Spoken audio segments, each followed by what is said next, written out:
Welcome to Kenton's videos. Enjoy the video. You begin by confirming power and connectivity.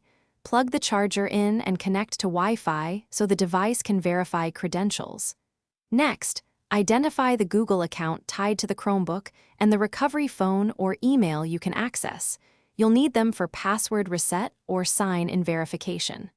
Finally, check the device model and whether it's enterprise enrolled or has verified boot.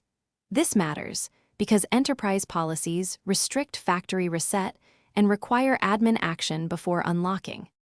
You now attempt account recovery. On the sign-in screen, choose Forgot Password, follow prompts, verify with recovery phone or email, and set a new password. This restores normal sign-in if the account is reachable. If the Chromebook is enterprise enrolled, make sure to contact your administrator because only they can remove enrollment or push an unlock. If it's a personal device and recovery fails, perform a power wash to factory reset. Back up important files to Google Drive before proceeding to avoid data loss. Finish by signing into the Chromebook with the recovered account. Make sure sync and two-step verification are re-enabled so your settings and files return.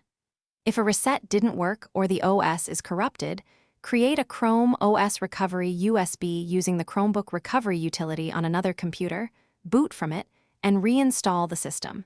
This replaces a damaged OS image. If something goes wrong, remember the critical troubleshooting tip. Enterprise enrollment or admin locks will block these steps. Confirm device ownership. Thanks for watching. Consider subscribing if we helped you.